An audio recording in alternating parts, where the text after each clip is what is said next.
60 minutes. That's it. That is the critical window you've got when water invades a home before irreversible secondary damage actually kicks in. Tick-tock, right? I mean, we usually think of water damage as this slow, annoying process, like a damp basement after a rainstorm.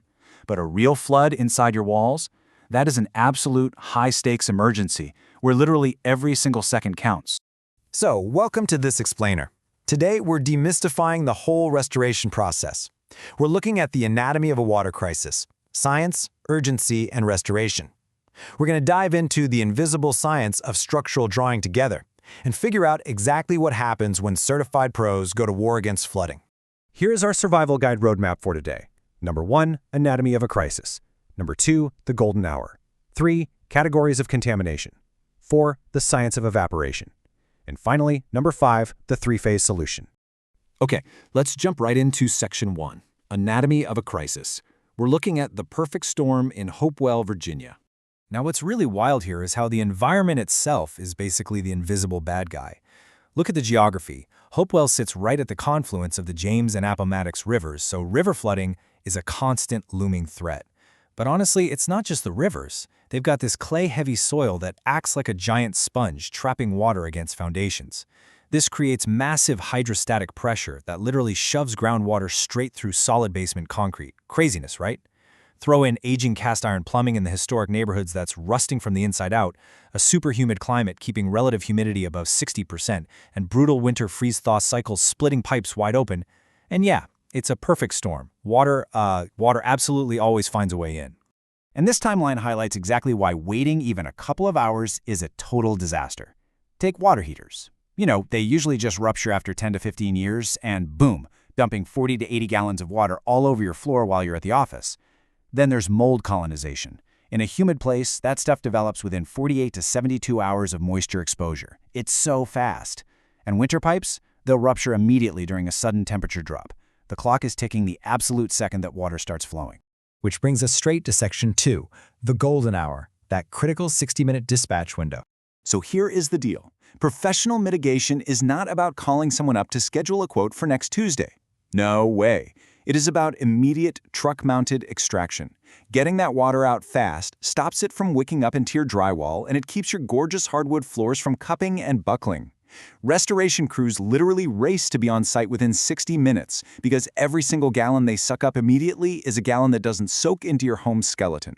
Moving right along to section 3, categories of contamination. Because, well, not all water is created equal.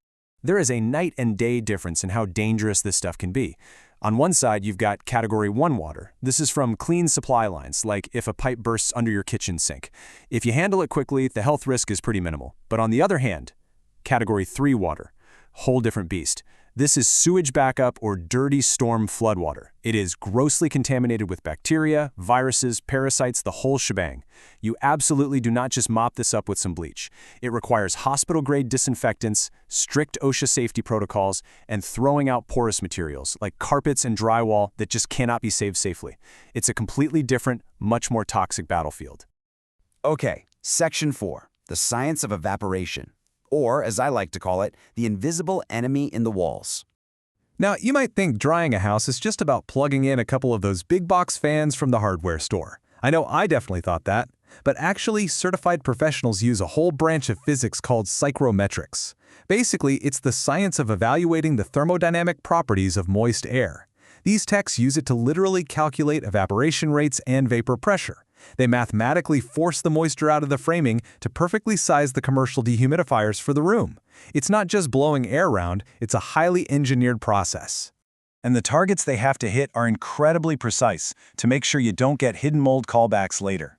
Techs monitor the site daily, making sure wood framing moisture drops down below 15% and concrete gets down below 1%. To give you some context on the timeline, in a humid state like Virginia, standard drying takes about 3 to 7 days. But if the water has seeped through a multi-level house or trapped itself under tight hardwood floors, that timeline jumps to 10 to 14 days of constant, scientifically controlled airflow.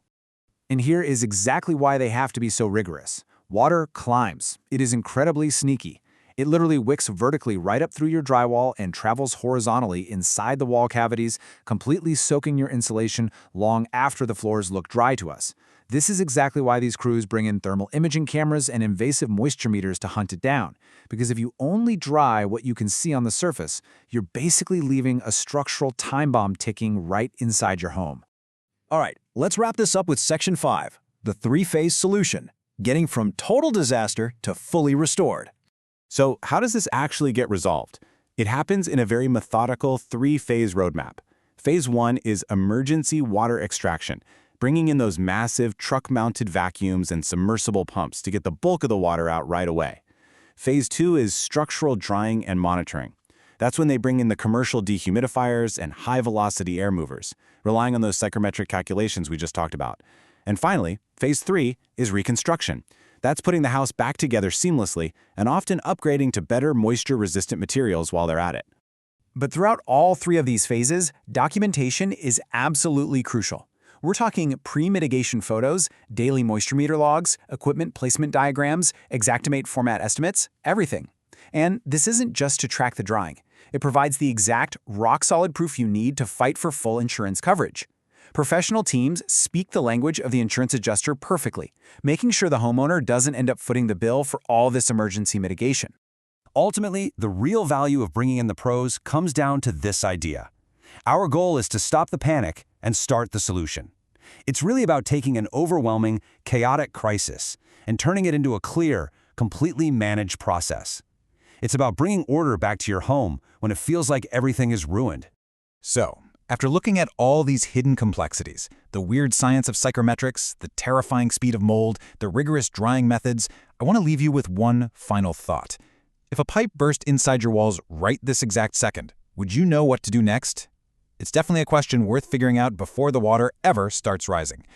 Thanks so much for joining me on this explainer, and hey, stay dry out there.